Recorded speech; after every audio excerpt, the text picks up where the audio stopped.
Hello everyone. तो कैसे हैं आप लोग? उम्मीद है आप लोग बिल्कुल स्वस्थ होंगे और अच्छे से पढ़ रहे होंगे। आज हम लोग न्यू चैप्टर को स्टार्ट करने जा रहे हैं जो काइनेमैटिक्स का ही एक पार्ट है, जिसको हम लोग रिलेटिव मोशन बोलते हैं। वैसे तो ये जानेंगे कि जो भी मोशन है ना, वो एक तरह से रिलेटिव मोशन ही है, वो किसी के रिस्पेक्ट में ही है। जैसे ट्रेन जा रही है और उसका अगर वेलोसिटी है 20 मीटर पर सेकेंड, तो वो किसके रिस्पेक्ट में हुआ? अर्थ के रिस्पेक्ट में। यानी अर्थ पे बैठ करके अगर ट्रेन को देख रहे हैं तो वो 20 से जाते हुए दिखाई पड़ रही है, लेकिन उसी ट्रेन को किसी दूसरे मूविंग ट्रेन में बैठ करके देखेंगे तो उसका वेलोसिटी कुछ और नज़र आएगा। अगर आप ज़मीन पर बैठे हुए हैं और एरोप्लेन को देख रहे हैं तो उसका वेलोसिटी आपको जो दिखाई पड़ेगा, अगर आप ट्रेन से जा रहे हैं और एरोप्लेन को देखें तो उसी एरोप्लेन को देखें तो उसका वेलोसिटी अलग दिखाई पड़ेगा। मतलब रिलेटिव वेलोसिटी का मतलब होता है कि कोई भी एक ऑब्जेक्ट का वेलोसिटी किसी दूसरे के रिस्पेक्ट में देखें तो आपको कितना दिखेगा, उसी को रिलेटिव वेलोसिटी बोलते हैं, है ना। जैसे याद करें, आप ट्रेन से जा रहे हैं, ठीक ना। मान लीजिए आप पटना से दिल्ली की ओर जा रहे हैं और आप जिस ट्रेन में बैठे हुए हैं उस ट्रेन का वेलोसिटी सपोज करो 20 मीटर पर सेकेंड, और सामने से कोई ट्रेन आ रही है और जब बगल से वो ट्रेन क्रॉस करती है तो लगता है कि अरे वो तो बहुत सुपर फास्ट है। सामने से आने वाली ट्रेन हमेशा लगता है बहुत तेज चल रही है, जबकि ये बात सही नहीं होता है। ऐसा आपको इसलिए लगता है क्योंकि आप इस ट्रेन में बैठ करके देख रहे हैं। अगर वही आप प्लेटफॉर्म पे बैठ के दोनों ट्रेन को देखिए तो दोनों का वेलोसिटी आपको एक जैसा दिखाई पड़ेगा। लगेगा कि ये भी 20 है, ये भी 20 है, लेकिन एक ट्रेन में बैठ करके दूसरे को देखें तब लगेगा कि भाई मेरा तो बहुत कम है और है भी कि नहीं है पता नहीं, और दूसरे का तो बहुत सुपर फास्ट। तो ऐसा इसलिए होता है क्योंकि हम लोग जब कोई भी मूविंग ऑब्जेक्ट में बैठ के दूसरे को देखते हैं तो उसका एक्चुअल वेलोसिटी नहीं देखते हैं, उसके रिलेटिव वेलोसिटी को देखते हैं, ठीक ना। हम लोग जो हैं रिलेटिव वेलोसिटी, जैसे ही आप में मोशन आया आप रिलेटिव वेलोसिटी को देखते हैं। तो कोई पूछे एक्चुअल वेलोसिटी किसको बोलते हैं, तो बोलेंगे कि देखो भाई, सही मायने में एक्चुअल वेलोसिटी जैसा कोई वर्ड नहीं होता है, लेकिन हम लोग मान लिए हैं कि अर्थ पे बैठ के कोई चीज़ को देखें, अर्थ के रिस्पेक्ट में जब देखेंगे तब उसको हम लोग क्या बोलते हैं? Actual velocity. ठीक है, चलिए आप लोग सब कनेक्ट हो गए हैं। Good afternoon to all of you. Tavishi Bhardwaj, Nitish Kumar, Rahul Kumar, Roshan Ara, Sunny, Sonali Sharma, Ayush Chaudhary, Akshara Verma, Princy Kumari, Aarti Suman, चलिए, हाँ जी, उज्जवल तिवारी, आशीष कुमार, सत्यनारायण प्रसाद, हर्ष कुमार। चलिए, good afternoon to all of you. अब हम लोग आगे बढ़ते हैं, ठीक ना, आगे पढ़ते हैं, बाकी लोग धीरे धीरे सब लोग कनेक्ट हो जाएंगे। तो आगे जिस चैप्टर का, जिस टॉपिक को पढ़ने जा रहे हैं, चैप्टर तो समझो काइनेमैटिक्स ही है, इस टॉपिक का नाम है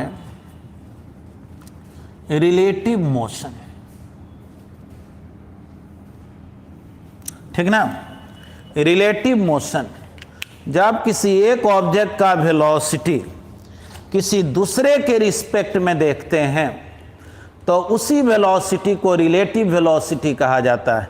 कोई एरोप्लेन जा रहा है और आप ट्रेन में बैठ करके देख रहे हैं तो आपको जो वेलोसिटी दिखाई पड़ेगा ट्रेन में बैठ करके, वो एरोप्लेन का एक्चुअल वेलोसिटी नहीं होगा, वो रिलेटिव वेलोसिटी होगा।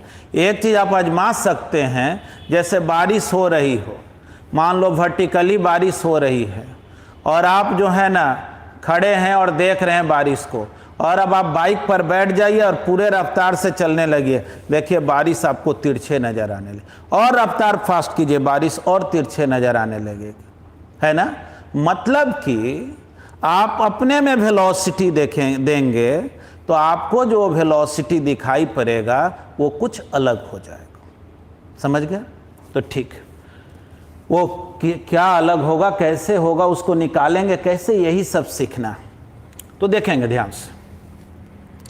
सपोज कीजिए कि एक एरोप्लेन है, आगे की ओर जा रहा, ठीक, और यहां पर एक ऑब्जर्वर है, ये भी किसी फ्रेम में बैठा हुआ, सपोज करो X axis, Y axis, Z axis, इधर जेड है, मतलब समझो ना एक एरोप्लेन है जो किसी समय पी पॉइंट पर है और एरोप्लेन आगे की ओर जा रहा। समझो एक ऑब्जर्वर ओ है, ये भी किसी एरोप्लेन में बैठा हुआ, कोई फ्रेम बोले ना, समझो ये भी किसी एरोप्लेन में बैठा हुआ और इस एरोप्लेन को देख रहा, प्लेन पी को देख रहा। अब चलो एक दूसरा है जिसको हम ऑब्जर्वर ओ डैश बोल रहे, इस फ्रेम में बैठा हुआ एक ऑब्जर्वर है ओ डैश, इसको हम X dash, Y dash, Z dash, ध्यान से देखना।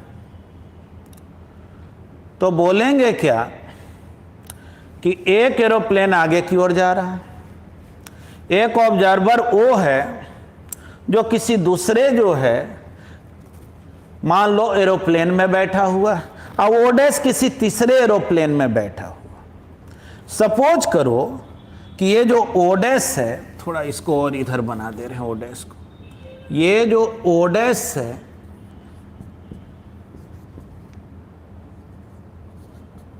मान लो इस पोजीशन, मान लो ओ डैश ओ को देख रहा और ओ पी को देख रहा, तो ओ से पी को मिलाएंगे तो ये जो मिलाने वाला लाइन है इसको बोल दिए RPO, position vector of P with respect to O. O को अगर ओ डैश से मिलाएं तो इसको जो मिलाने वाला लाइन है इसको बोले आर ओ ओ डैश। थोड़ा समझना बात को, पेशेंस रखना, कुछ देर में सब क्लियर हो जाएगा। मान लो ये एरोप्लेन आगे की ओर जा रहा है, इस फ्रेम में बैठा हुआ आदमी इस एरोप्लेन को देख रहा है, इस मोमेंट पर इस एरोप्लेन का जो पोजीशन वेक्टर है इसके रिस्पेक्ट में वो आरपीओ है, ठीक ना। यहां पे लिख दे रहे हैं लेट, ये आरपीओ को क्या पढ़ेंगे तो बोलेंगे position vector of P with respect to O. कहीं ऐसा ना हो कि इस कॉमा से ओ डैश न समझ लें, ऐसे ही हटा दे, डायरेक्ट देखें position vector of P with respect to O.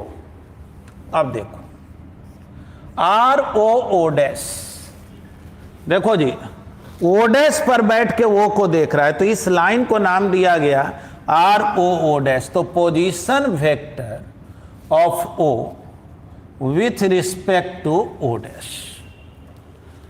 अब देखेंगे अगर हम लोग ओ डैश पे बैठ करके, मतलब इस फ्रेम में बैठ करके पी को अगर डायरेक्ट देखते, तो जब डायरेक्ट देखते तब तो यही ना पोजीशन वेक्टर हो जाता, और इसको हम लोग क्या पढ़ते आर पी ओ डैश। मतलब कि आर पी ओ डैश को पढ़ा क्या जाएगा तो position vector of P with respect to O dash. थोड़ा समझना, एक एग्जाम्पल क्यों लिए। मान लो ये जो एरोप्लेन है आगे की ओर जा रहा, इसमें बैठा हुआ आदमी इस एरोप्लेन को देख रहा, लेकिन इसमें बैठा हुआ आदमी इस एरोप्लेन को देख नहीं पा रहा, वो इसको देख रहा है, लेकिन वो चाह रहा इसको निकालना। तो कोई बात नहीं, वेक्टर एडिशन से बोल सकते हो ना, this vector plus this vector is equal to R P O dash. नहीं, vector A plus B is equal to resultant vector बोलते थे ना, यानी हम लोग बोल सकते हैं from vector addition, vector addition से ये बात बोल सकते हैं कि आर पी ओ डैश किसके इक्वल होगा? तो R O O dash plus R P ओ।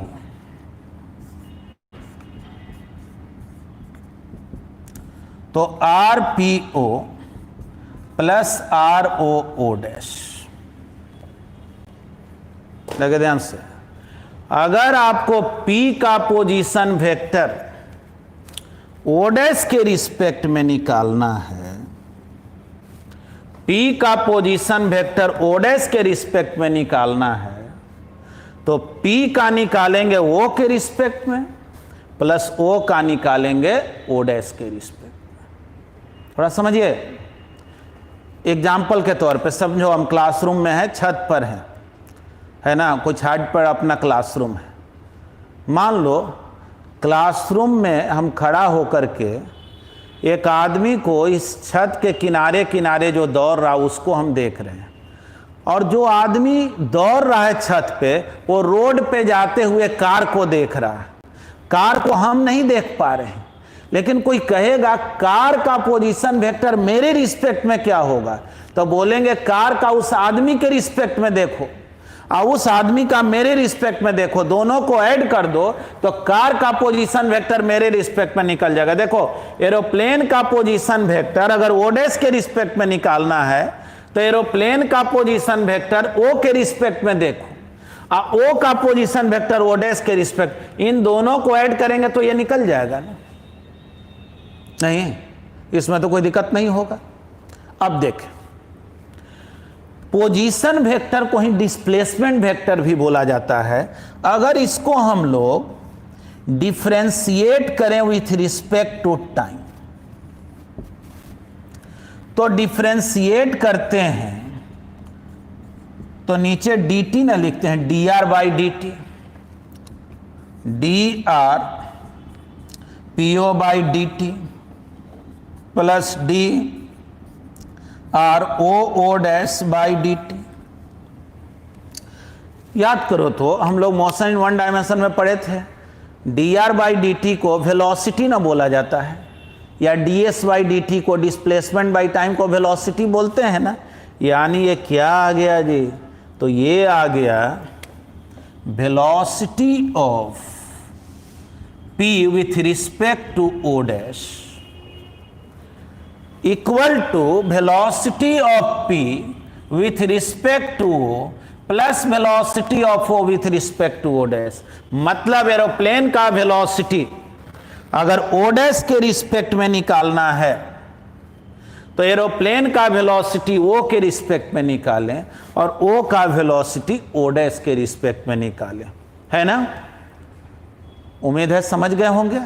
यहाँ v जो है किसके लिए है, वेलोसिटी के लिए लिख दे रहे हैं, यहाँ ब्रैकेट में लिख दे रहे हैं फॉर वेलोसिटी। देखो, अगर इसी को डिफरेंशिएट कर दें टाइम के रिस्पेक्ट में तो याद करो dv बाई dt को एक्सेलरेशन ना बोलते हैं, यानी अगर differentiate with respect to time,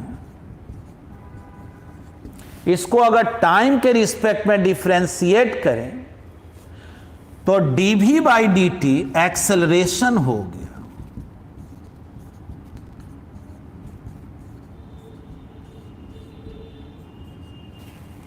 ठीक ना।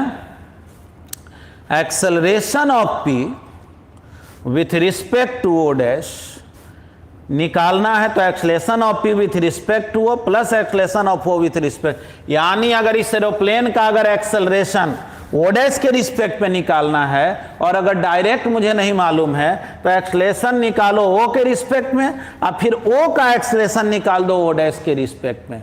ऐसे समझो, मान लो हम यहाँ पे खड़े हैं क्लासरूम में और एक आदमी छत पे दौड़ रहा है।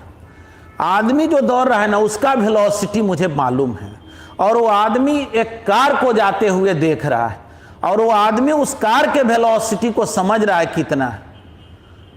तो कोई पूछेगा तो बतलाइए कार का वेलोसिटी आपके रिस्पेक्ट में क्या होगा? तो बोलेंगे इसमें बहुत दिमाग नहीं लगाना है, कार का उस आदमी के रिस्पेक्ट में क्या है देख लो, यानी वो आदमी कितना देख पा रहा है ये देख लो, फिर इस आदमी का वेलोसिटी मेरे रिस्पेक्ट में, यानी हमको कितना वेलोसिटी से जाते दिखाई पड़ रहा है ये देख लो, दोनों को ऐड कर दो तो कार का वेलोसिटी मेरे रिस्पेक्ट में क्या होगा, यानी अगर हम कार को देख पाए अगर, तो उसका वेलोसिटी वाकई में क्या होगा, बोलो निकल जाएगा कि नहीं? ठीक है, तो उम्मीद है यहां तक जो बात सिखाए हैं ये तो समझ में आया हो। बोलिए, यहां तक बात समझ में आया? थोड़ा रिस्पॉन्ड करें। चलिए, आशीष बोल रहे हैं नो प्रॉब्लम।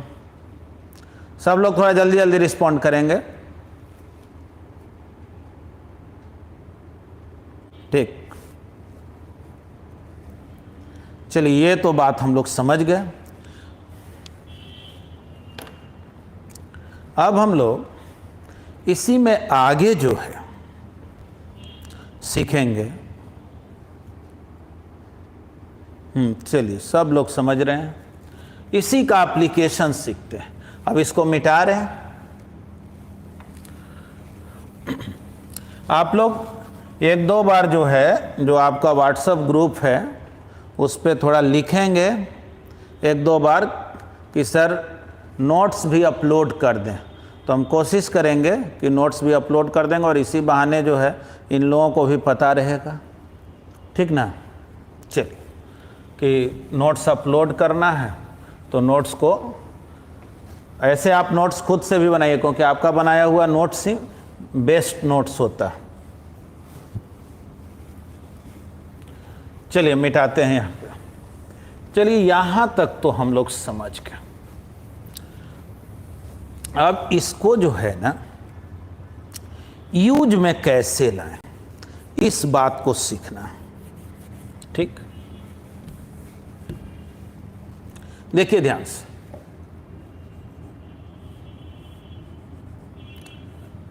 सपोज कीजिए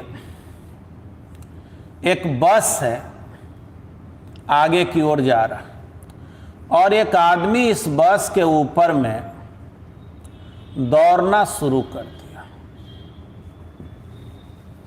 ठीक ना? ये आदमी भी दौड़ते हुए जा रहा है। चलो, इस आदमी को 1 बोल रहे हैं और बस को 2 बोल रहे हैं।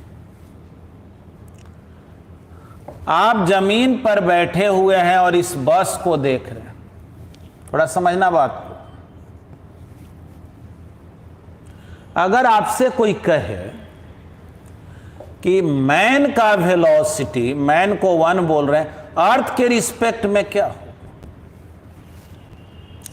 मैन का वेलोसिटी अर्थ के रिस्पेक्ट में क्या होगा, तो मैन किस पर दौड़ रहा है? बस पर। तो बोलेंगे एक काम करो, मैन का बस के रिस्पेक्ट में देखो और बस का यानी 2 का अर्थ के रिस्पेक्ट में देखो। समझिए, आप अर्थ पर बैठे हुए हैं तो बस में बैठा हुआ आदमी मैन को देखा, और आप किसको देखे? बस को। आप डायरेक्ट इसको नहीं देख रहे हैं, समझिए। तो मैन का बस के रिस्पेक्ट में प्लस बस का अर्थ के रिस्पेक्ट में अगर कर दें तो बतलाओ तो मैन का अर्थ के रिस्पेक्ट में निकल जाएगा कि नहीं? ठीक ना? यहां 1e जो बोले हैं इसका मतलब हुआ velocity of man with respect to earth. समझ रहे हैं? उसी तरह से v2e जो लिखा हुआ है वेलोसिटी ऑफ बस विथ रिस्पेक्ट टू अर्थ, और v12 जो लिखा हुआ है वेलोसिटी ऑफ 1 यानी मैन विथ रिस्पेक्ट टू 2 यानी कि बस। ठीक, इसमें कोई दिक्कत तो होगा नहीं। अब देखें, सपोज करें एक बोट है, इस बोट में मोशन है,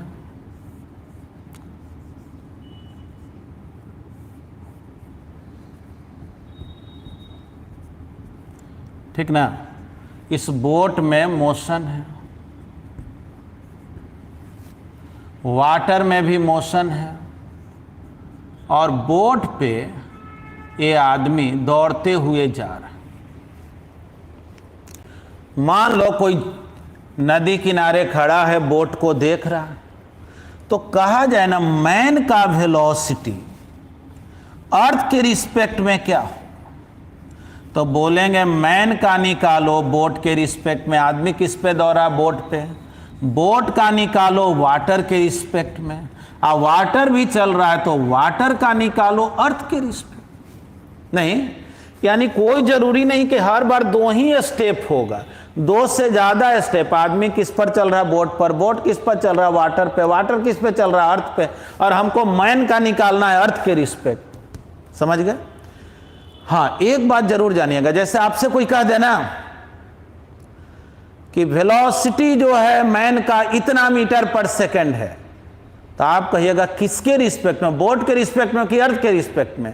तो ये कन्वेंशन है कि जब कुछ नहीं बोला जाए किसके रिस्पेक्ट में, तो समझना है अर्थ के रिस्पेक्ट में। जैसे कोई कहे एरोप्लेन का वेलोसिटी 100 मीटर पर सेकंड, तो वहां ये नहीं बोलना है किसके रिस्पेक्ट में, वो किसके रिस्पेक्ट में? तो अर्थ के रिस्पेक्ट। यानी जब कुछ नहीं रिफरेंस फ्रेम के बारे में बताया जाए तो किसके रिस्पेक्ट में होता है? अर्थ के रिस्पेक्ट। समझ गए? चलिए अब देखेंगे। तो मैन का वेलोसिटी अगर अर्थ के रिस्पेक्ट में निकालना है तो मैन का बोट के रिस्पेक्ट में, बोट का वाटर के रिस्पेक्ट में, वाटर का अर्थ के रिस्पेक्ट। यानी आप ऐसे बोल सकते हैं इन जनरल, अगर 1 का वेलोसिटी अर्थ के रिस्पेक्ट में निकालना है तो 1 का निकाले 2 के रिस्पेक्ट में, 2 का निकाले 3 के रिस्पेक्ट में, 3 का निकाले 4 के रिस्पेक्ट में, इसी तरह से n-1 का निकाले n के रिस्पेक्ट, सॉरी n-1 का, हाँ 1 का e के रिस्पेक्ट में ना, तो ठीक है। 1 का 2, 2 का 3, 3 का 4 है ना, और इस तरह से लास्ट में n का e के रिस्पेक्ट। मान लो n और फ्रेम उसमें इन्वॉल्व है, तो जैसे हम लोग बोलते हैं ना, अगर मान लो 4 ठो फ्रेम इन्वॉल्व हो तो क्या बोलते हैं? 1 का 2 के रिस्पेक्ट में, 2 का 3 के रिस्पेक्ट में, 3 का 4 के रिस्पेक्ट में, अब 4 का अर्थ के रिस्पेक्ट में। तो वैसे ही 1 का 2 के रिस्पेक्ट में, 2 का 3, 3 का 4, लास्ट में अगर मान लो n इन्वॉल्व है, जैसे यहाँ 3 स्टेप था तो 3 लिखे, n स्टेप होगा तो n स्टेप लिखना पड़ेगा, है ना। समझ गए इसको? बोलिए, इसमें तो कोई दिक्कत नहीं है।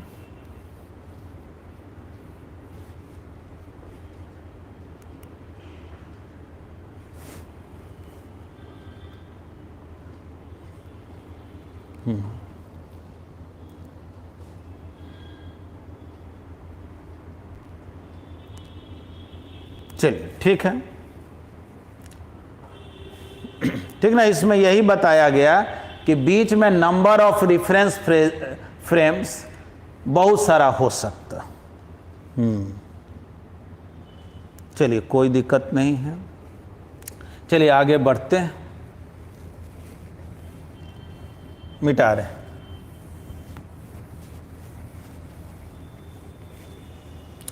देखिए अभी जो हम लोग बात सीखे, अगर इसके हेल्प से आप कुछ प्रॉब्लम्स को देखें, तो जैसे क्वेश्चन में कहा गया एक car moves with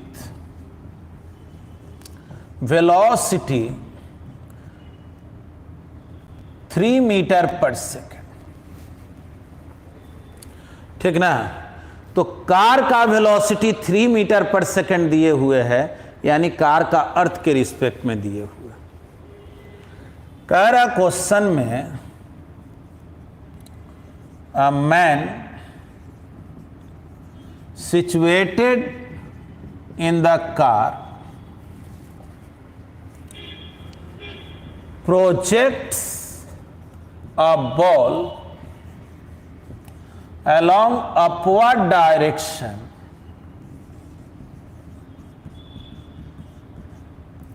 with velocity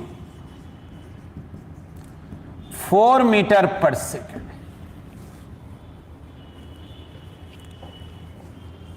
ठीक है, फाइंड। अब क्या निकालना है ये सब तो काम करते हैं। क्वेश्चन में इनडायरेक्टली पूछा जा रहा है कि ये बतलाओ बॉल का वेलोसिटी अर्थ के रिस्पेक्ट में क्या होगा। Find velocity of ball with respect to earth. ठीक ना, बॉल का वेलोसिटी अर्थ के रिस्पेक्ट में क्या होगा, तो समझना इसको।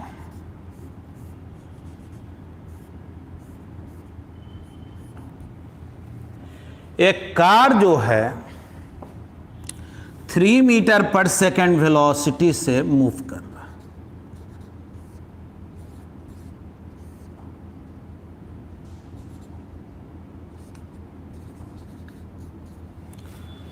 और इसी कार में बैठा हुआ एक आदमी बॉल को प्रोजेक्ट कर दिया अपवर्ड डायरेक्शन में 4 मीटर पर सेकेंड।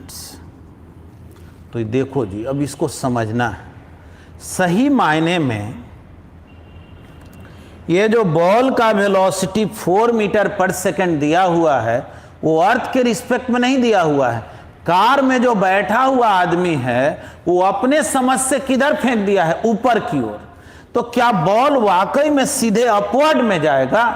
तो देखो, बोलेंगे बॉल का वेलोसिटी अगर अर्थ के रिस्पेक्ट में चाहिए तो बॉल का कार के रिस्पेक्ट में प्लस कार का अर्थ के रिस्पेक्ट। तो बॉल का कार के रिस्पेक्ट में क्या हो, तो बॉल का कार के रिस्पेक्ट में है 4 मीटर पर सेकेंड अपवर्ड में, और कार का अर्थ के रिस्पेक्ट में 3 metre per second along horizontal direction. थोड़ा समझना, यानी कि बॉल का वेलोसिटी अर्थ के रिस्पेक्ट में 3i + 4j, यानी इस बॉल के पास वेलोसिटी i में भी है और j में भी। i में तो उतना है जितना कार का वेलोसिटी, और j में जो ये आदमी उसको प्रोजेक्ट किया। तो बतलाओ तो क्या बॉल सीधे ऊपर जाएगा? तो बोलेंगे नहीं, बॉल तो कुछ इधर जाएगा। और बॉल का वेलोसिटी अर्थ के रिस्पेक्ट में अगर इसका मैग्नीट्यूड निकालो तो याद करो, वेक्टर में पढ़े हो ना, 3a² + 4a², 5 metre per second. यानी कि समझ लो कि ये 5 मीटर पर सेकेंड वेलोसिटी से इधर प्रोजेक्ट होगा। अगर ये पूछा जाए कि कितना एंगल पर ये प्रोजेक्ट होगा, तो अगर हम लोग tan थीटा निकाले, याद करो वेक्टर में, तो y component by x component 4/3, theta कितना हो गया 53 डिग्री फ्रॉम हॉरिजेंटल। ठीक ना, 53 डिग्री फ्रॉम हॉरिजेंटल। तो ध्यान से देखें, बॉल को यहां से प्रोजेक्ट एक इनडायरेक्ट वे में, सोचो फेंकने वाला आदमी अपने समझ से 4 मीटर पर सेकंड से फेंका था और फेंका था अपवर्ड में, जबकि वो प्रोजेक्ट कितने एंगल पर हो गया 53 डिग्री के एंगल पर। कितने वेलोसिटी से हो गया 5 मीटर पर सेकंड से। ठीक है, चलो आंसर तो आ गया, लेकिन अभी इसमें बहुत कुछ सीखना, थोड़ा समझना। बॉल का कार का वेलोसिटी है 3 मीटर पर सेकेंड, कार तो आगे जाते रहेगा 3 मीटर पर सेकेंड वेलोसिटी से, और बॉल को प्रोजेक्ट किया गया है ऊपर की ओर 4 मीटर पर सेकेंड, और रिजल्टेंट जो वेलोसिटी आया वो आ गया समझो 5 मीटर पर सेकेंड 53 डिग्री के एंगल पे। तो देखो ये तो बॉल ऐसे जाएगा, है ना। यानी समझो जब ट्रेन से तुम जा रहे होते हो और अपने मान लो हाथ में एक पेन है या बॉल है, ऐसे ऊपर फेंक रहे हैं फिर कैच कर रहे हैं, तो थोड़ा सोचो तो, बॉल को हम फेंक रहे हैं सीधे ऊपर, सोचो, सही मायने में अगर बॉल सीधे ऊपर जाता और सीधे नीचे आता तो क्या कभी वो बॉल तुम्हारे हाथ में आता? क्योंकि जब तक बॉल जाएगा और आएगा तब तक में ये ट्रेन तो यहां चलेगा, तो हाथ में आएगा। अगर मान लो ओपन बॉगी है और उसमें तुम बैठे हुए हो और एक बॉल को फेंक दिया, मान लो बॉल सीधे ऊपर गया और आया, तब तक तो जब तक जाएगा आएगा तब तक तुम कहीं आगे, अब बॉल किसी दूसरे पैसेंजर के हाथ।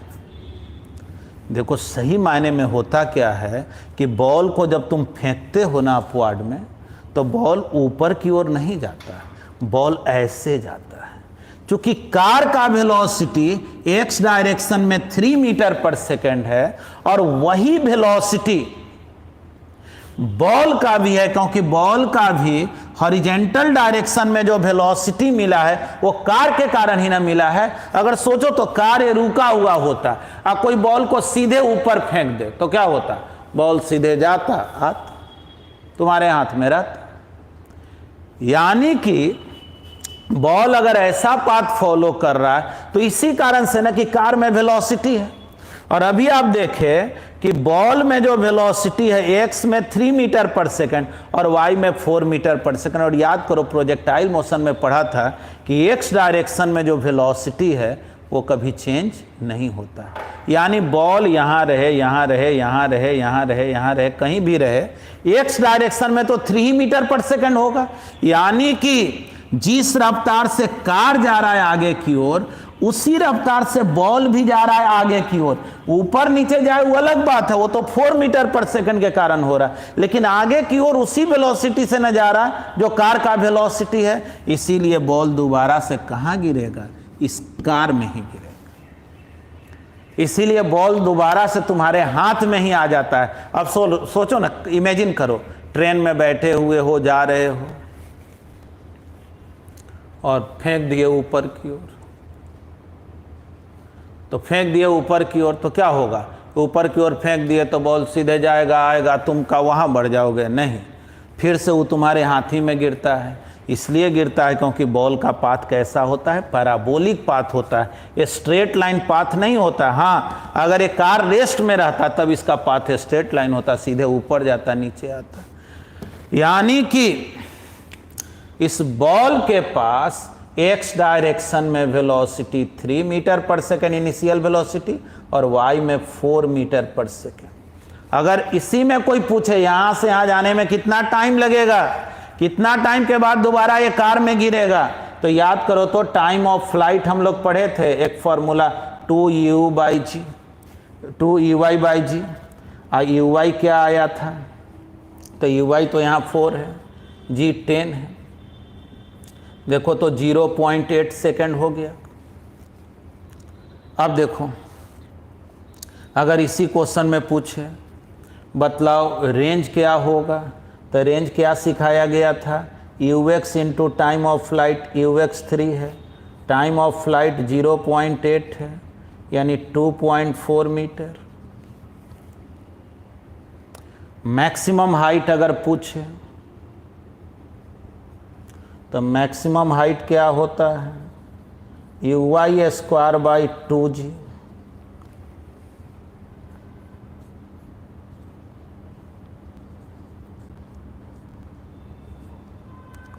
है ना? ये कितना हो गया? 16/2, यानी 0.8 मीटर हुआ, है ना? तो क्वेश्चन तो और भी एडिशनल पूछा जा सकता था, लेकिन मेन एक इसी क्वेश्चन से सब कुछ स्पष्ट हो गया, इसका पाथ कैसा होगा, है ना? तो चलिए अब आप लोग थोड़ा रिस्पॉन्ड करें। कोई इसमें दिक्कत है?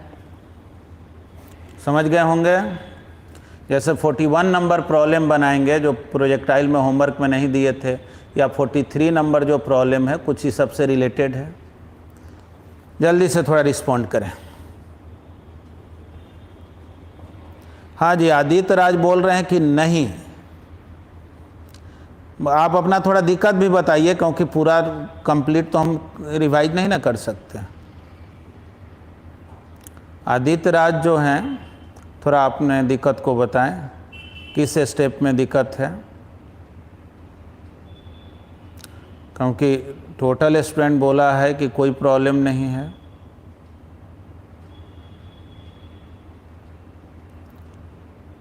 थोड़ा सा आप अपना दिक्कत भी बताएं। हाँ हाँ, ये तो आप पूछ रहे हैं। हाँ अच्छा, बोल रहे हैं नहीं सर कोई दिक्कत नहीं है। अच्छा ये बोल रहे हैं। हाँ जी, देखिए जैसे बॉल यहाँ पहुँचा तो कार उसके नीचे होगा, बॉल यहाँ पहुँचा कार नीचे होगा। काहे भाई नीचे होगा? तो बोलेंगे कि देखो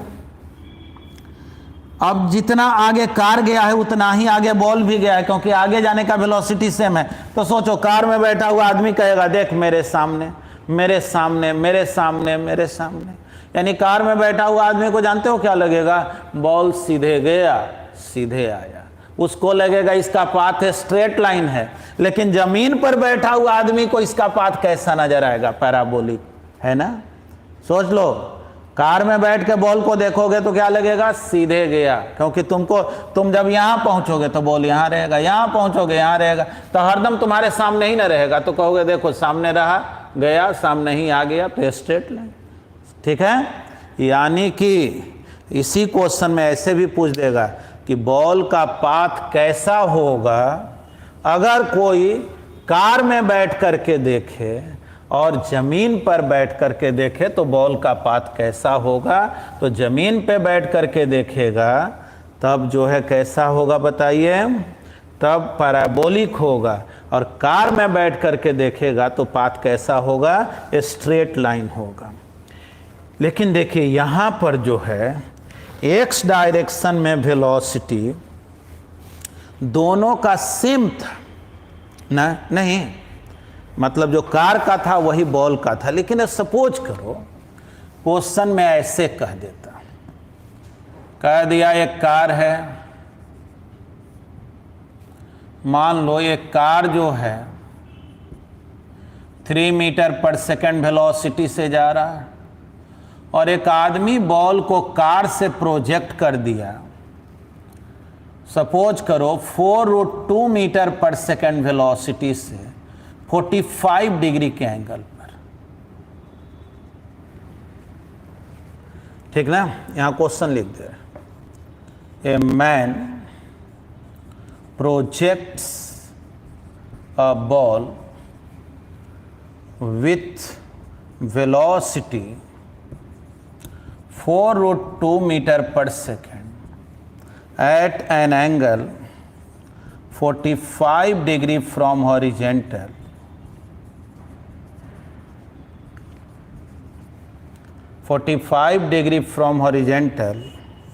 from a moving car,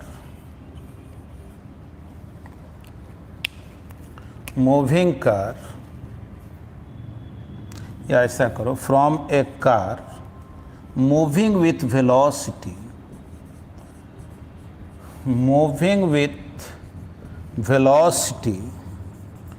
3 metre पर सेकंड। ठीक ना, 3 मीटर पर सेकंड। देखो जी, अब ये क्वेश्चन उस तरह का नहीं रहा। बॉल को इधर प्रोजेक्ट किया, सीधे अपवर्ड में नहीं प्रोजेक्ट किया। अब इसमें अगर कह they find horizontal range of ball, तो समझना बात को। अब अगर पूछा जाए ना कि बॉल का वेलोसिटी एक्स में क्या होगा, डायरेक्ट बता रहे हैं, तो बोलेंगे 3 मीटर पर सेकंड तो है ही जो कार का वेलोसिटी है। इसका अगर कंपोनेंट इधर देखोगे तो 3 + 4√2 cos 45। देखो इधर प्रोजेक्ट किया है तो ये हो गया 4√2 cos 45 इधर, इधर हो गया 4√2 sin 45। ठीक ना, देखो डायरेक्ट बनाने के लिए सिखा दे रहे हैं। यानी कि एक्स डायरेक्शन में वेलोसिटी कार से चूंकि प्रोजेक्ट किया है तो कार का जो वेलोसिटी है वो तो है ही, बॉल का भी वेलोसिटी एक्स में होगा ना जो ये प्रोजेक्ट किया है। तो 4√2 cos 45 और cos 45 1/√2 यानी ये 7 मीटर पर सेकेंड आ गया। और y डायरेक्शन में देखेंगे तो 4√2 sin 45 तो ये हो गया 4 मीटर पर सेकेंड। थोड़ा समझना बात को, हम ज़्यादा लेंदी नहीं कर रहे हैं। पिछला क्वेश्चन में डायरेक्ट इधर प्रोजेक्ट कर दिया था तो x में 3 ही रह गया था और y में 4 हो गया था, लेकिन इस क्वेश्चन में इधर प्रोजेक्ट किया तब x का जो वेलोसिटी है केवल 3 नहीं ना होगा, इसके वजह से भी होगा कि नहीं। सोचो कार में बैठे हुए और कोई बॉल को ऐसे फेंक दो तो जाहिर है उसका वेलोसिटी कार से तो ज़्यादा होगा ही, क्योंकि जो कार में वेलोसिटी है वो वेलोसिटी तो x डायरेक्शन में रहेगा ही और एडिशनल इतना आ गया। अब पूछेगा रेंज क्या होगा, टाइम ऑफ फ्लाइट क्या होगा, तो 2uy/g, uy हो गया 4g हो गया 10 यानी 0.8 सेकेंड। और रेंज पूछेगा तो रेंज क्या हो गया जी, ux into time of flight 7 into 0.8 बोलो 56 यानी 5.6 मीटर। देखो जी इस क्वेश्चन में और भी क्या क्या पूछ सकता है, थोड़ा ध्यान से देखना। एक्स डायरेक्शन में वेलोसिटी कितना आया है 7 मीटर पर सेकेंड, वाई में कितना आया है 4 मीटर पर सेकेंड,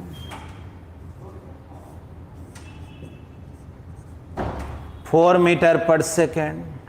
अब अगर पूछा जाए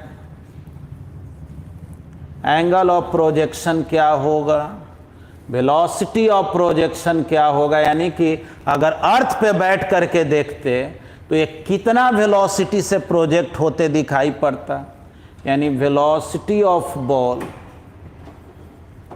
विथ रिस्पेक्ट टू अर्थ। तो देखो जी अर्थ पर बैठ करके देखते तो x में है 7 और y में है 4 तो क्या हो जाता 7² प्लस 4², यही ना आ जाता। अब जो अगर एंगल पूछा जाता tan थीटा क्या होगा तो y component by x component 4/7, theta हो गया tan इनवर्स 4/7। अच्छा क्या इस केस में भी बॉल कार में ही गिरेगा, तो बोलेंगे नहीं, कार जो है रास्ते में ही रह जाएगा, बॉल तो आगे निकल जाएगा, क्योंकि कार के पास x डायरेक्शन में वेलोसिटी 3 मीटर पर सेकेंड, अब बॉल के पास जो है 7 मीटर पर सेकेंड है, तो जाहिर है बॉल तो आगे निकल जाएगा। बॉल कितना आगे चला गया तो रेंज निकाले हैं ना 5.6 मीटर। अगर क्वेश्चन में ये पूछ देता कि बॉल जब जमीन से टकराएगा तब बतलाओ कार और बॉल के बीच का गैप क्या होगा, तो इसमें भी हार्ड नहीं है, बॉल कहां पे टकराएगा ये पता चल गया है ना। ये सोच लो कि 0.8 सेकेंड में कार कितना दूर जाएगा, तो कार का वेलोसिटी है 3 मीटर पर सेकेंड, तो 3 इंटू 0.8 कर दो तो कार जाएगा 2.4 मीटर और बॉल आगे कितना चला गया 5.6 मीटर, तब 5.6 मीटर से 2.4 को माइनस कर लें तो जिस समय बॉल जमीन से टकराएगा कार और बॉल के बीच का गैप कितना होगा, तो 5.6 माइनस 2.4, है ना आसान।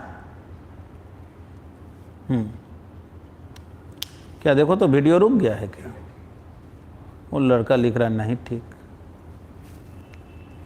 हाँ बोलो जी, जो दिक्कत है बतला दो।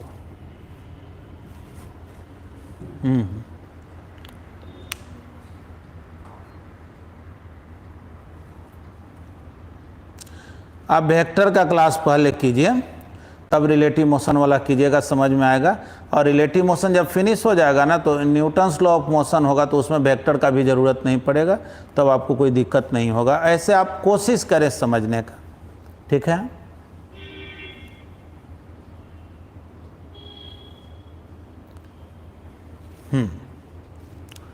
देखिए, क्वेश्चन का आंसर तो यहीं पर आ गया, क्योंकि हमारे क्वेश्चन में केवल रेंज निकालना था। लेकिन ये जो बात बतलाए, क्योंकि एक ही क्वेश्चन में बहुत कुछ ना पूछा जा सकता है, तो एक कार आगे की ओर जा रहा है 3 मीटर पर सेकंड से, लेकिन जो बॉल को प्रोजेक्ट किया गया, बॉल का वेलोसिटी एक्स में कितना हो गया, 7 मीटर पर सेकंड, तो बॉल तो आगे निकल जाएगा इससे। क्या इसमें कोई प्रॉब्लम है?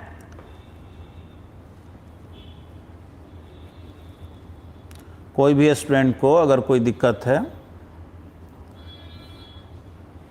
देखो, ये सब जो क्वेश्चन है प्रोजेक्टाइल का, लेकिन थोड़ा बहुत रिलेटिव मोशन का यूज है, ठीक ना। ये क्वेश्चन में कोई पूछेगा कि क्या बॉल फिर से कार में ही गिरेगा, तो बोलेंगे नहीं, लेकिन डायरेक्ट अपवर्ड में फेंक देते तो बॉल गारंटी है कहाँ गिरता, कार में ही, क्योंकि बॉल के पास हॉरिजॉन्टल डायरेक्शन में तो वही वेलोसिटी होता जो कार का वेलोसिटी होता। चलिए, उम्मीद है आप लोग समझे होंगे। आगे बढ़ते हैं। देखिए, वेक्टर का क्लास जरूरी है, क्योंकि रिलेटिव मोशन जो है ना, कंप्लीट वेक्टर पर बेस्ड है, ठीक ना। बिना वेक्टर के रिलेटिव मोशन में वेक्टर ही का यूज ही है, ये समझ लीजिए आप। चलिए मिटाते हैं।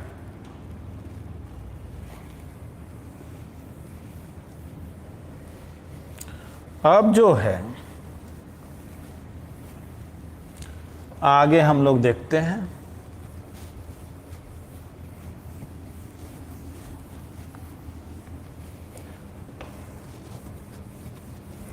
चलिए देखेंगे, अगर आपसे ये कहा जाए कि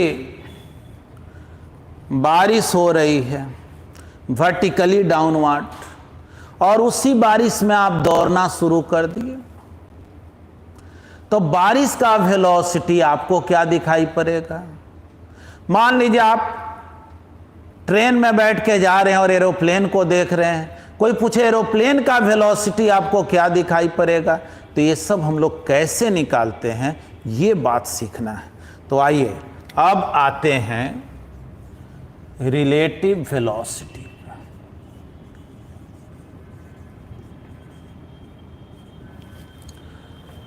देखो, इस एग्जाम्पल को एक बार रिपीट कर दे रहे हैं।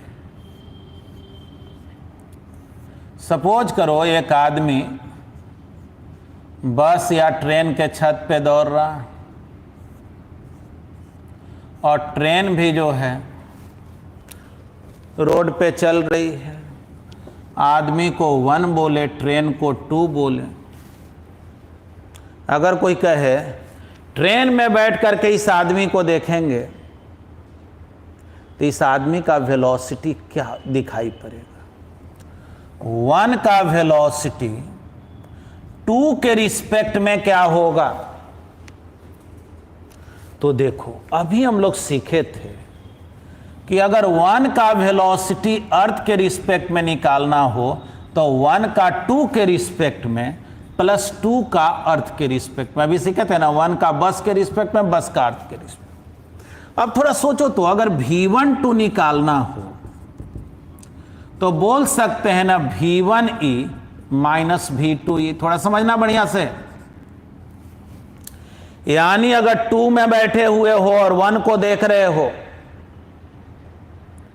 तो तुमको कितना वेलोसिटी दिखाई पड़ेगा? तो बोलेंगे 1 के वेलोसिटी से 2 के वेलोसिटी को माइनस कर दो। यानी अगर ट्रेन में बैठे हुए हो और अगर एरोप्लेन को देख रहे हो,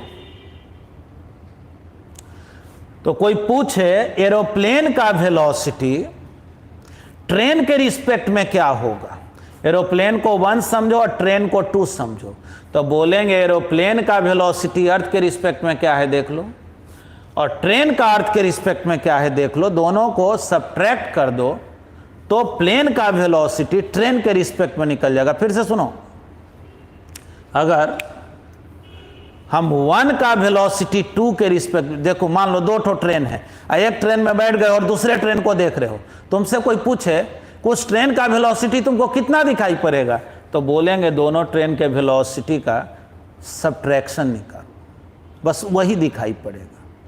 ठीक ना। 2 में बैठ के अगर 1 को देख रहे हो तो 1 के वेलोसिटी से 2 के वेलोसिटी को माइनस कर लो। अगर 2 में बैठ के 1 को देख रहे हो तो 2 के वेलोसिटी से 1 के वेलोसिटी को minus.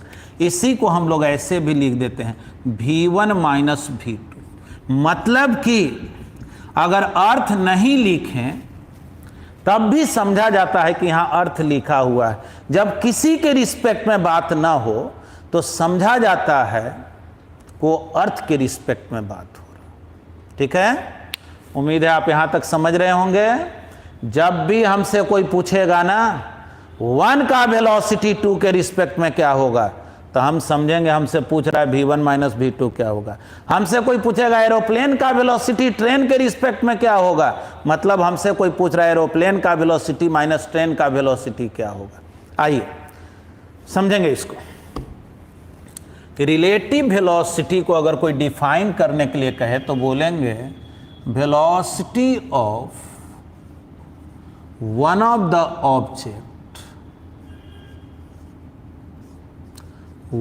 the object with respect to another is called relative velocity। ठीक है, न्यूमेरिकली अगर देखें हम लोग तो ये वेलोसिटी के डिफरेंस के इक्वल होता है। बोलेंगे क्या, numerically it is equal to the difference of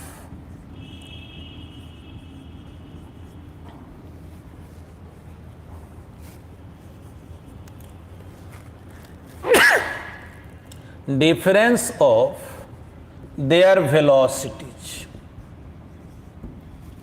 यानी अगर हमसे कोई पूछे 1 का वेलोसिटी 2 के रिस्पेक्ट में क्या होगा, तो हम तो यही बोलेंगे v1e माइनस v2e, यही हमसे पूछा जा रहा है। या सीधे बोलेंगे हमसे v1 माइनस v2 पूछा जा रहा है। तो क्या ये जो माइनस है वो अलजबरा के तरह माइनस है, तो नहीं। इस माइनस का कुछ मतलब है। ये वेक्टर है ना, ऊपर एरो ना बना हुआ है, ये वेक्टर सब्ट्रैक्शन। ठीक, तो v1 माइनस v2, अगर v1 2 निकालना है तो ये निकालना है। आइए, वो भी कुछ लोग का वेक्टर पढ़े हुए बहुत दिन हो गया होगा, तो आइए देखेंगे। जैसे इधर v1 है, मान लो 1 इधर जा रहा है और सपोज करो 2 इधर जा रहा है। 2 का वेलोसिटी v2 है, दोनों के बीच का एंगल थीटा, और तुम बैठ गए हो 2 में और देख किसके रहे हो, 1 को। ठीक ना, 2 में बैठ करके 1 को देख रहे हो। तो पूछा जा रहा है कि बतलाओ 1 का वेलोसिटी 2 के रिस्पेक्ट में क्या होगा, तो बोलेंगे भाई क्या होगा, अब कितने बार बताएं, यही निकाल लीजिए। तो बोलेंगे भाई वेक्टर में तो पढ़े थे कि अगर v1 2 निकालना हो 1 का 2 के मतलब रिजल्टेंट अगर निकालना हो सब्ट्रैक्शन का, तो वेक्टर में पढ़े थे a square plus b square minus 2ab cos theta. Subtraction में ही ना पढ़े थे, एडिशन रहता था तो प्लस 2ab कॉस थीटा होता था। तो कोई पूछेगा कि अच्छा ठीक है, ये तो हम समझ गए कि v1 इधर है v2 इधर है, तो 2 में बैठ करके 1 को देखेंगे तो 1 का वेलोसिटी हमको कितना नजर आएगा, तो बोलेंगे इतना नजर आएगा। निकाल लीजिए जो भी सॉल्व करके आएगा, है ना। मान लो v1 का वैल्यू दिया हुआ है 5 मीटर पर सेकंड, 10 मीटर थीटा दिया हुआ है, वैल्यू पुट करेंगे v1 तो निकल जाएगा कि नहीं। दूसरा क्वेश्चन कहा गया कि क्या 2 में बैठ के 1 को देखेंगे तो 1 क्या मुझे इधर ही जाते नजर आएगा कि इसका कोई और डायरेक्शन होगा, तो बोलेंगे नहीं, पहले हमको पता लगाना है इसका डायरेक्शन किधर होगा। तो ध्यान से देखो, एक बार इसी को दोबारा लिखते हैं। v1 2, तो v1 2 है v1 माइनस v2। अच्छा देखो, तो इसको ऐसे लिख सकते हैं v1 प्लस माइनस v2।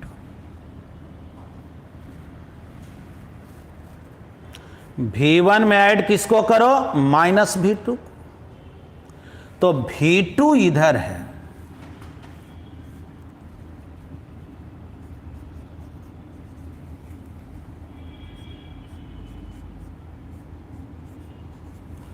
ठीक है।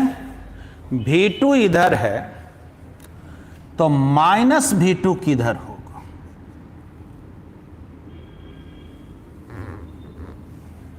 ठीक ना। माइनस v2 किधर होगा,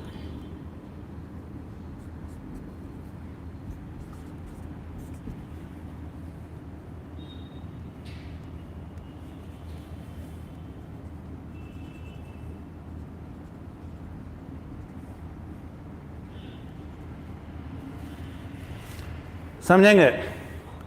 v2 इधर है तो माइनस v2 इधर,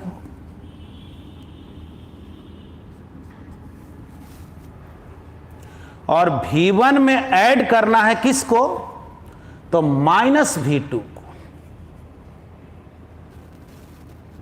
थोड़ा समझना, ये माइनस v2 समझ में आया ना। v2 अगर इधर है तो माइनस v2 उसके अपोजिट में होता है। अब चलो इन दोनों को ऐड करना है, v1 में माइनस v2 को। अब भूल जाओ v2 को, अब माइनस v2 देखो, तो एक वेक्टर इधर एक वेक्टर इधर, दोनों को ऐड करना है। तो ऐड करने का रूल क्या सिखाया गया था, जब भी दो वेक्टर को ऐड करना हो तो एक के हेड में दूसरे के टेल को ऐड किया जाता है। तो चलो इसको यहां से लाते हैं।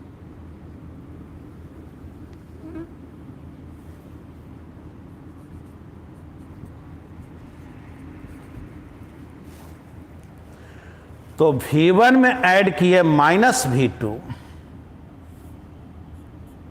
तो ये जो मिला इसको बोलेंगे v12, इस रिजल्टेंट को क्या बोलेंगे, v12।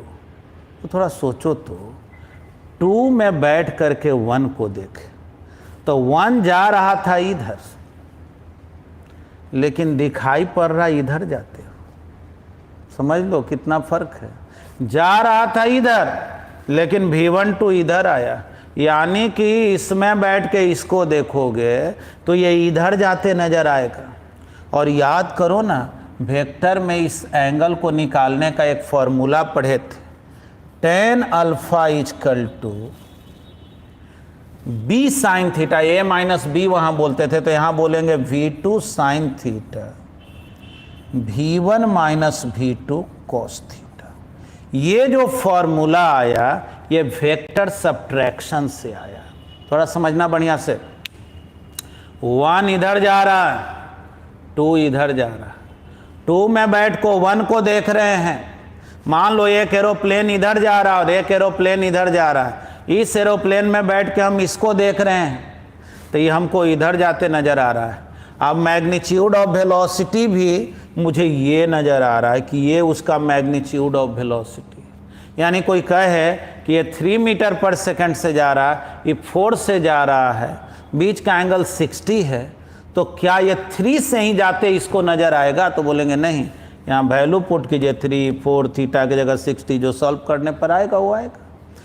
फिर क्या ये अगर ये फर्स्ट एरोप्लेन ईस्ट में जा रहा है तो इसमें बैठा हुआ आदमी को ये ईस्ट ही में जाते नजर आएगा, बोलेंगे नहीं, ये तो कुछ नजर आएगा साउथ ईस्ट डायरेक्शन टाइप में, इधर ईस्ट है इधर साउथ होता है उसके बीच में ना, है ना। तो चलिए यहाँ तक तो हम लोग बात को समझे और ये बताइए ये बात समझ में आया कि नहीं, क्योंकि वेक्टर पढ़े हुए कुछ दिन हो गया है तो फॉर्मूला भले आपको याद नहीं होगा लेकिन याद दिलाने का कोशिश किए, है ना। थोड़ा फटाफट बोलिए।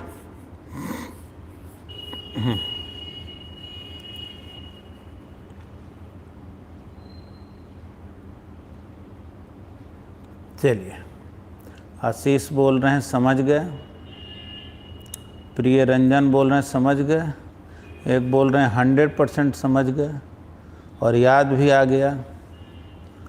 चलिए चलिए, लगभग सभी लोगों को क्लियर है, समझने में दिक्कत नहीं है।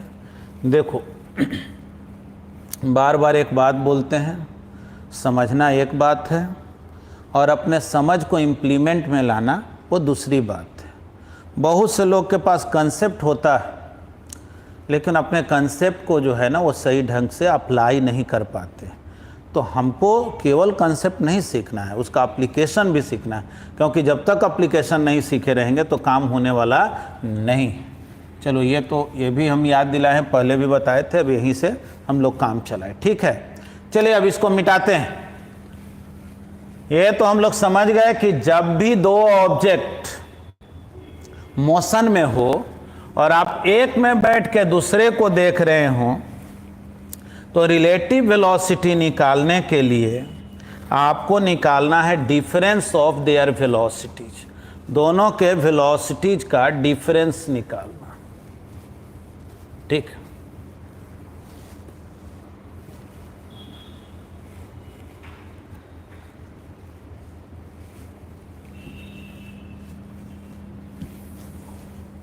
समझेगा। अब कुछ एग्जाम्पल लेते हैं। क्वेश्चन यही है, फाइंड v1 2, मतलब समझ गए 1 का वेलोसिटी 2 के रिस्पेक्ट में।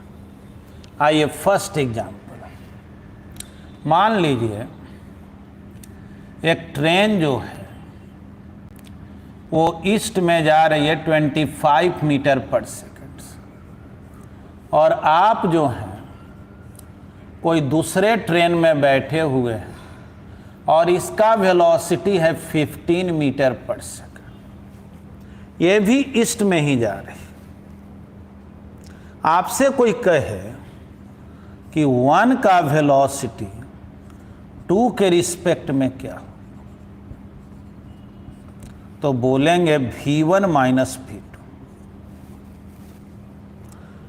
v1 कितना है जी, तो 25 मीटर पर सेकेंड आई में।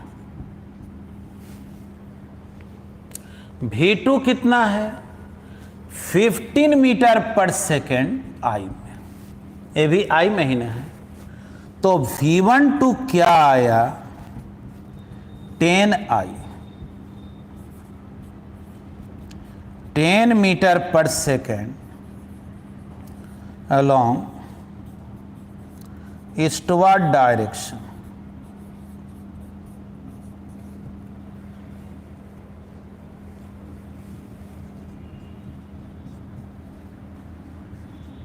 अब देखें, ये ट्रेन 2 है और ये ट्रेन 1 है। सपोज करो ये ट्रेन इधर आ रही है 25 मीटर पर सेकेंड से और आप इधर जा रहे हैं 15 मीटर पर सेकेंड से। अब दोनों ट्रेन देखो एक दूसरे के अपोजिट में।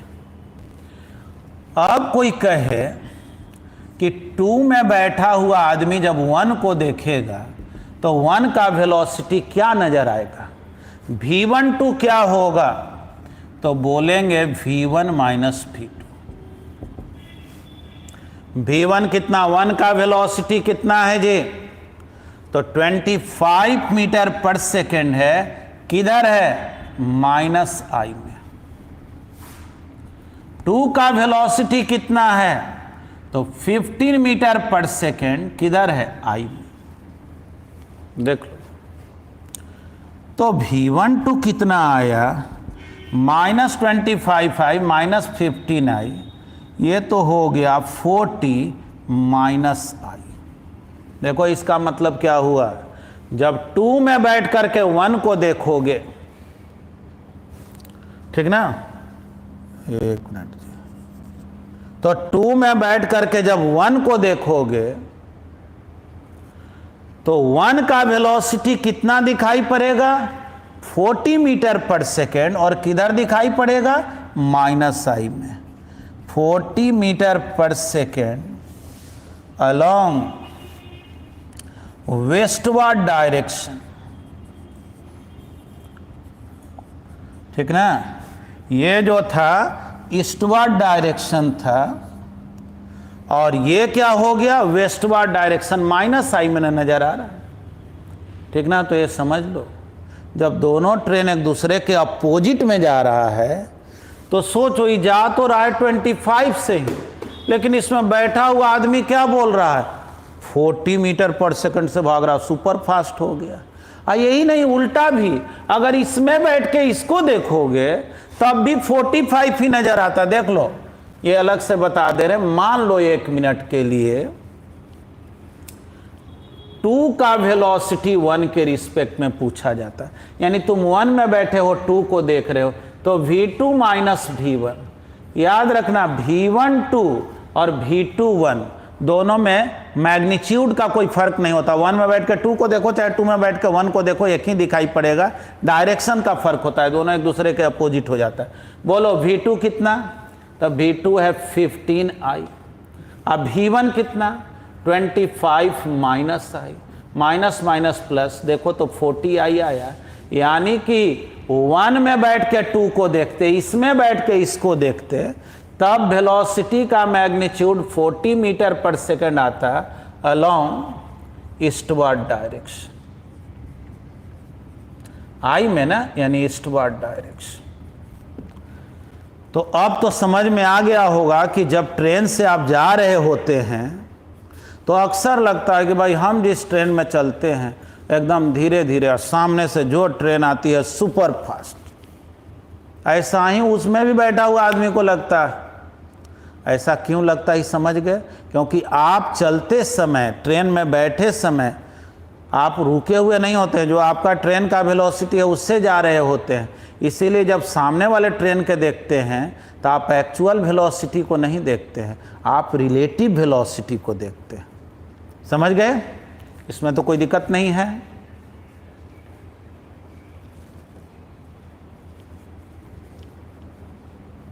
मिटाए ना,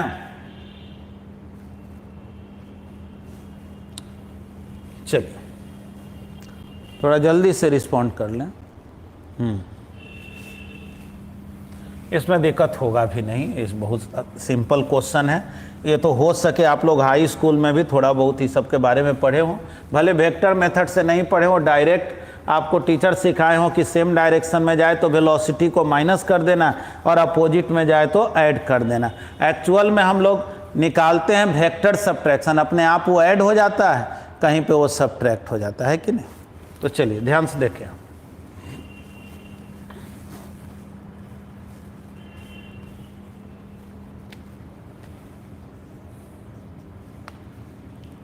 अब देखिए क्वेश्चन है इस तरह से, अब इसको आप लोग सोच करके बनाइएगा। एक एरोप्लेन है जो इधर मूव कर रहा,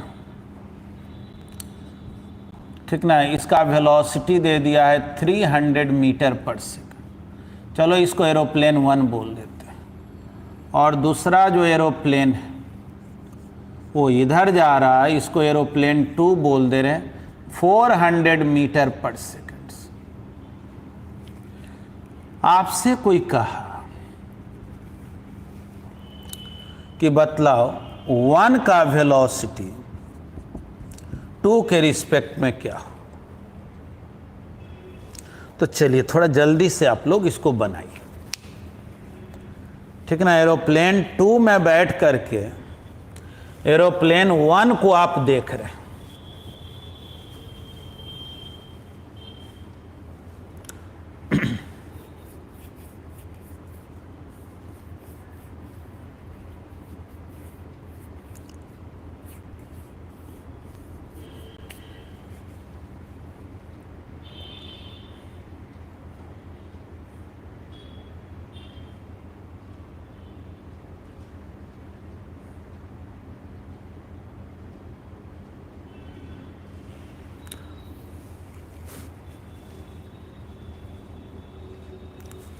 ठीक ना, 300 मीटर पर सेकंड है और 400 मीटर पर सेकंड। 1 का वेलोसिटी 2 के रिस्पेक्ट में क्या होगा ये बताना है। आइए देखेंगे। बनाने के लिए तो आप लोग बनाएंगे ही, थोड़ा टाइम वेस्ट नहीं करना चाह रहे हैं।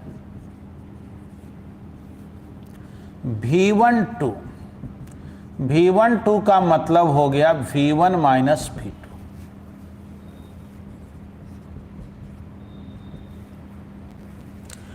वन का वेलोसिटी कितना है 300 मीटर पर सेकेंड आई में। 2 का वेलोसिटी कितना है 400 मीटर पर सेकेंड जे में।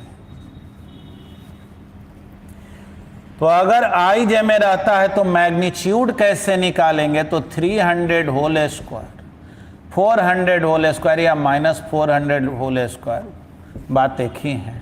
ये आ गया 500 मीटर पर सेकेंड। यानी एरोप्लेन 2 में बैठा हुआ आदमी बोलेगा कि एरोप्लेन 1 का वेलोसिटी कितना है 500 मीटर पर सेकेंड। अब देखो वेक्टर पढ़े हो, आई प्लस है और जे माइनस, तो आई प्लस तो इधर होता है और जे प्लस इधर, माइनस जे इधर होता है।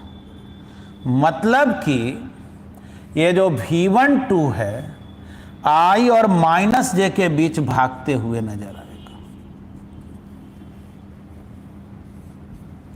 अब पूछा जाए ये एंगल क्या होगा, तो 400 बाई 300, 4/3 थीटा हो गया 53 degree.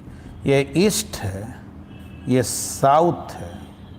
53 degree south of east है ना। यानी कि वास्तव में एरोप्लेन जा रही है ईस्ट में, लेकिन एरोप्लेन 2 में बैठ करके जब 1 को देखेंगे तो आपको क्या नजर आएगा 53 डिग्री साउथ ऑफ ईस्ट। समझ गए। चलिए अब देखिए सेकेंड मेथड।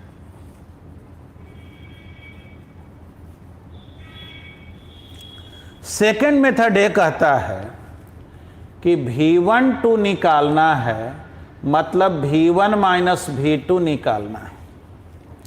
और V1 माइनस V2 का एक फॉर्मूला भी होता है।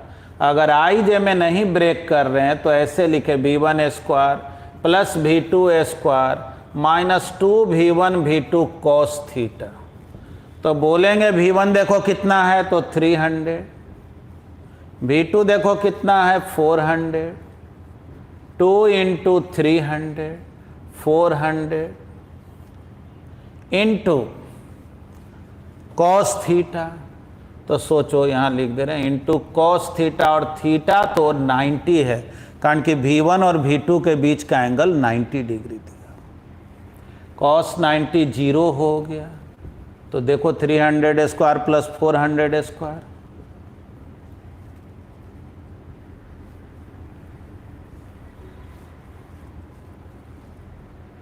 क्लियर है। अब जो है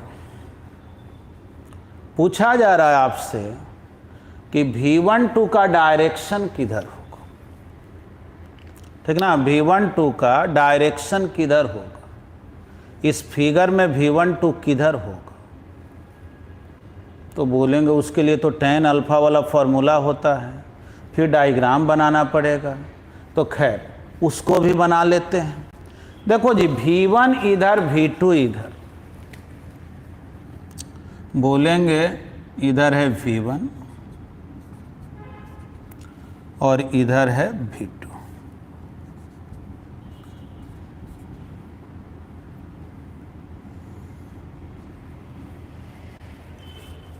तो V1 में ऐड करना है माइनस V2 को, इसका मतलब यही ना होता है V1 में ऐड करना है माइनस V2।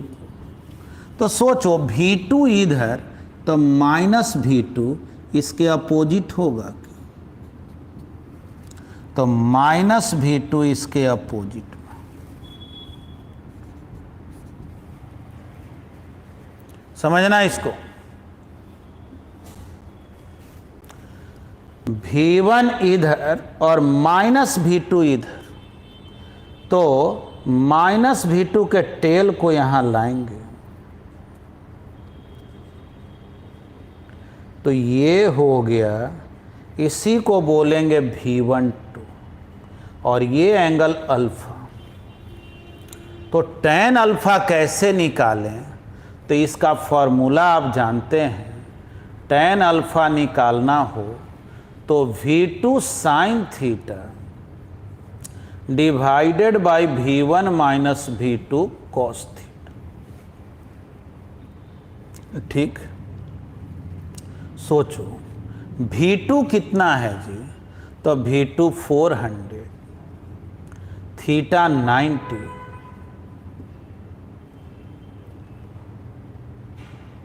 है ना, थीटा 90 डिवाइडेड बाय v1 कितना, तो 300 माइनस 400 cos 90। देखो दिख रहा है ना, cos 90।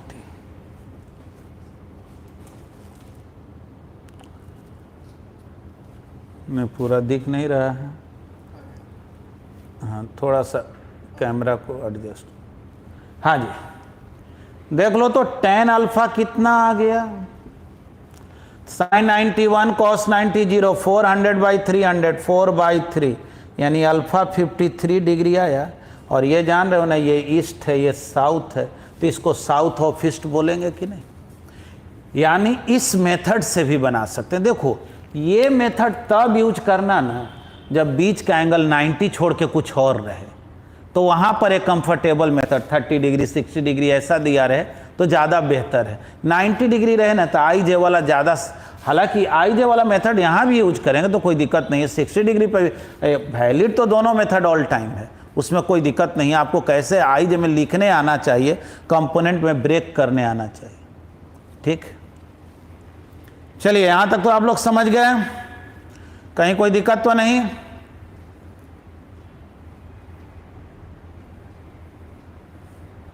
चलिए सब लोग रिस्पॉन्ड करें।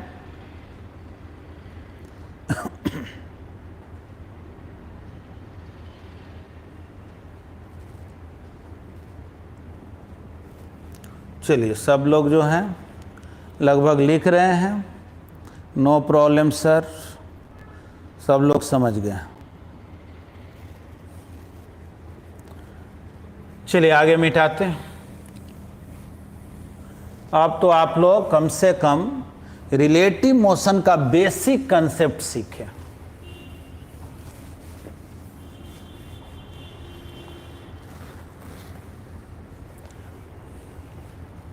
चलिए इसको भी मिटा दे रहे हैं। देखिए अब आगे जो हम लोगों को सीखना है रिलेटिव मोशन में, वो दो टाइप का कंसेप्ट है। एक कंसेप्ट है जो रेन से रिलेटेड है, बारिश से रिलेटेड है, और एक कंसेप्ट रिवर से रिलेटेड है। ठीक ना, बहुत सा बुक में जो है वेक्टर चैप्टर में ही रेन वाला क्वेश्चन दिया हुआ रहता है, और बहुत सा स्टूडेंट पूछता है देखिए ना सर हमसे रेन वाला बन ही नहीं रहा। हम लोग अब रिलेटिव मोशन पढ़ लिए हैं, उसकी भी बारी आ गई, अब उसको भी सीखेंगे, है ना।